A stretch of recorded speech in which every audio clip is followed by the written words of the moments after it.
in inner city and urban areas that don't have that many constituents that are interested in guns. So you have a difference there, geographic difference. I don't think anybody here is saying that we should get rid of the Second Amendment. Right. No one's saying that. Nobody is saying that.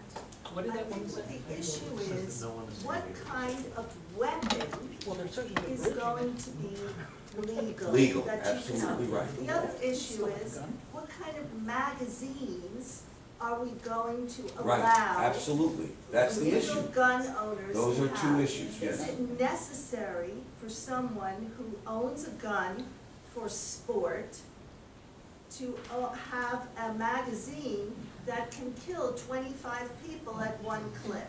I don't think so, and I think a lot of people here feel the same way. And a lot of people in Hartford feel the same way too. So I think what we'd like to hear is what is coming out in terms of what you are supporting on gun legislation. Do you support the governor's proposal? No, I do not. And if you do not, And I'll tell you why. what are you supporting? Well, first of all, everyone's gonna know where every one of us support by the end of mid-April, because we're gonna vote on it, What we need to know. okay? Well, let me give you the options, and you tell us how you want us to vote, okay? But let me tell you the differences, okay? Magazines. There are people, for instance, one group wanted to limit magazines, when we heard testimony in Sandy Hook, to 7. Governor went to 10. I don't know if you disagree with that, but that's what he went to.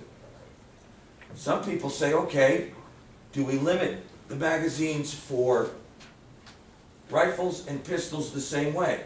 Some say no, because some pistols are rendered inoperable if they don't have a larger clip. Some say absolutely we should. There's one issue that's going on. The second issue is going on is for the last 10 years, clips larger than, magazines larger than 10 have been legal. Law-abiding people bought them, used them for law-abiding purposes. If we pass a law that restricts them to 10, what do they do with their thing? Are they criminals? Do we confiscate from them? Do we buy them back? If we do, where do we get the money to buy them back?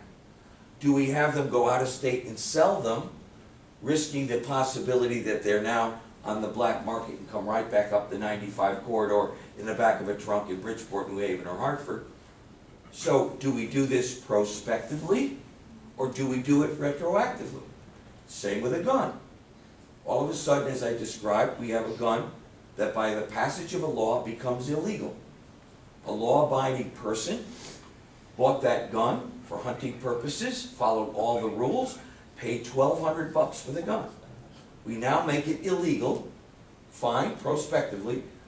What do we tell, what is the status of that person and their gun? Those are the kind of, excuse me? Excuse me? Well, no. I don't know what you're referring to. Excuse me, ma'am.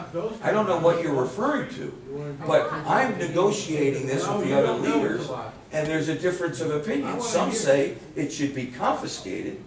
Others say it should be grandfathered. So those are the issues that we're discussing. What's your vote? What's everybody else's vote? A lot of towns are buying back guns. With what money are we going to buy that back? What do you pay for the gun? What does it cost? What's City of Bridgeport issued a report on what they're buying back. They're buying back antique, unworkable guns, and they've run out of money to do it. With all due respect, I had you build this as a 7 to 8:30 thing. Tonight I'm on the Board of Selectmen in Canaan. Tonight is also our budget read with our Board of Finance and our public hearing. And I thought it was going to be a town meeting like the congressmen do, where you're here to hear what your constituents think, instead of an informational thing that, started late. So just because I have to leave for the Board of Finance, I would just like to let you know how I feel, and I'm in strong support of the governor's gun proposal. I think it should be a 10-round clip.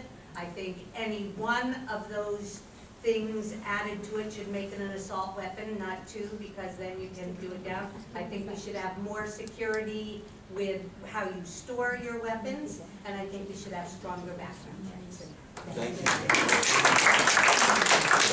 And with regard to those last two items, those were universally accepted by both sides, by the way. In fact, it's universal background checks for all weapons. Okay. Also, safe storage, expanding it to not only if you have somebody who's under the age of 16, but also anyone who's in your household, regardless of age, who you know or should know either has been institutionalized involuntarily, or is a felon, or otherwise ineligible for the gun.